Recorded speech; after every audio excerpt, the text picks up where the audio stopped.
कोटि समप्रभ निर्विघ्नं कुरुमे देव सर्वकार्येषु सर्वदा सरस्वती मया दृष्ट्वा विना पुस्तकधारिणी हंसवासमानित्य विद्यादानं करिणं गुरुर्ब्रह्मा गुरुर्विष्णु गुरुर्देवो महेश्वरः गुरु साक्षात् परब्रह्म तस्मै श्री गुरुदेव नमः। राम रामेति रामेति रमे रामे मनोरमे सहस्रनाम तत्तुल्यं राम नामे वरानने मनोजवं मारुततुल्यवेगं जितं दिनं मतिमतामहर्षं वातात्मजं मानवेतमुख्यं श्रीरामदूतं शरणं प्रपद्ये सियावर रामचन्द्र भगवान की।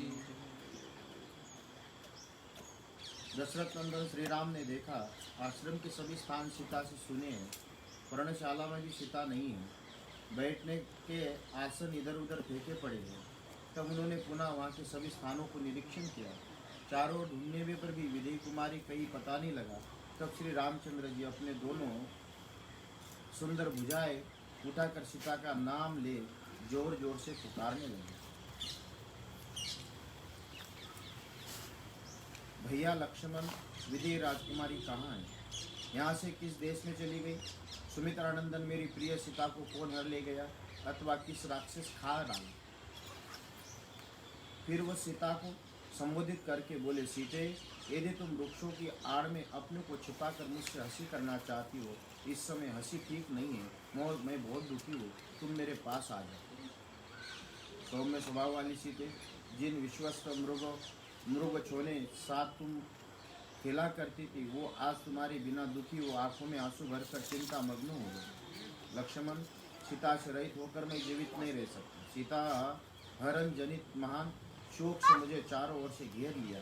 निश्चय अब परलोक में मेरे पिता महाराज दशरथ मुझे देखेंगे, वो मुझे उपालभ्य देते हुए कहेंगे, मैंने तो तुम्हें वनवास के लिए आज्ञा दी थी, तुमने यहाँ रहने की आज्ञा कर ली थी, फिर उतने समय तक वहाँ रहकर प्रतिज्ञा को पूर्ण किए बिना ही तुम यहाँ मेरे पास कैसे आए? तुम जैसे स्वेच्छाचारी अनार्य मिथ्यावादी को धिक्कार है। ये बात परलोक में पिताजी मुझे अवश्य कहेंगे। वरारोहे सुमध्य में सीते, मैं विवश शोक संतप्त दिल भग्न मनोरथ करुणाजनक अस्वस्थ में पड़ गया हूँ। जैसे कुटिल मनुष्य को कीर्ति त्याग देती है, उसी प्रकार तुम मुझे यहाँ छोड़कर कहीं चली जा रहे हो। मुझे न छोड़ो, न छोड़ो।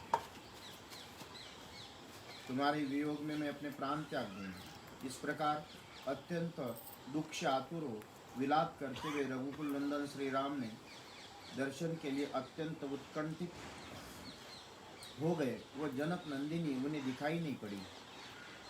जैसे कोई हाथी किसी बड़ी भारी दलदल में फंसकर कष्ट पा रहा हो, उसी प्रकार सीता को न पाकर अत्यंत शोक में डूबे हुए श्री राम से अपने हित की कामना रखकर लक्ष्मण बोले, महामते, आप विषाद न करें, मेरे साथ जानकी को ढूंढने का प्रयत्न करें। वीरवीर, सामने जो ऊंचा पहाड़ दिखाई देता अनेक कंदराओं से सुशोभित है।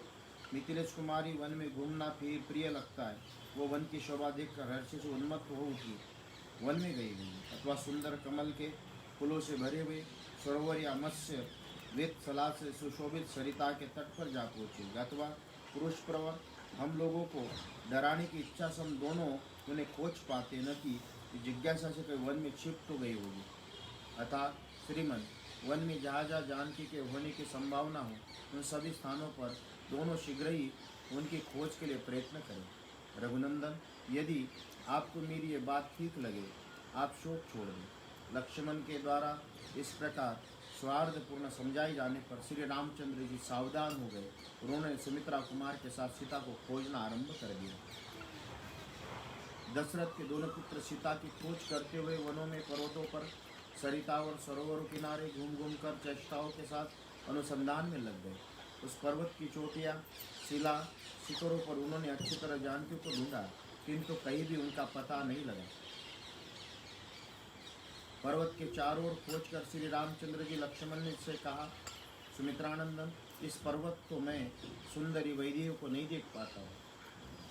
तब दुखों से संतप्त हुए लक्ष्मण ने दंडकारण्य में घूमते घूमते अपने उद्दीप्त तेजस्वी भाई से इस प्रकार का, महामते, जैसे महाबाहु भगवान विष्णु ने राजा बलि को बांधकर इस पृथ्वी की प्राप्ति कर ली थी, उसी प्रकार आप भी मिथिलेश कुमारी जानकी को पा जाएंगे। वीर लक्ष्मण के ऐसा कहने पर दुख से व्याकुल विचित्त हुए रघुनाथ जी ने दीन वाणी में कहा, महाप्राज्ञ लक्ष्मण, मैंने सारा वन खोज डाला, विकसित कमलों से भरे हुए सरोवर भी देखे, अनेक कंदरा झरनों से सुशोभित पर्वतों को भी सब ओर से छान डाला, परंतु मुझे अपने प्राणों से भी प्यारी वैदेही कहीं दिखाई नहीं पड़ी। इस प्रकार सीता हरण के कष्ट से पीड़ित विलाप करते हुए रामचंद्र जी दीन और शोकमग्न हो 2 घड़ी तक अत्यंत व्याकुलता में पड़ गए। बारंबार उच्च श्वास लेकर कमल नयन श्री राम आंसुओं से गदगद वाणी, हाँ प्रिय कहकर कुछ रोने बिलखने लगे। तब शोक से पीड़ित हुए लक्ष्मण ने विनीत भाव से हाथ जोड़कर अपने प्रिय भाई को अनेक प्रकार के सांत्वना दी। लक्ष्मण के वस्त्रपुटों को निकली हुई इस बात का आदर न करके श्री रामचंद्र जी अपनी प्यारी पत्नी सीता को न देखने के कारण उन्हें बारंबार पुकार और रोने लगे। इत्यर्थ श्रीमद् रामायणे वाल्मीकि आदि काव्ये अरण्य कांडे 61तम सर्ग संपूर्ण। सियावर रामचंद्र भगवान की जय। पढ़ने में दिक्कत तो आ रही है।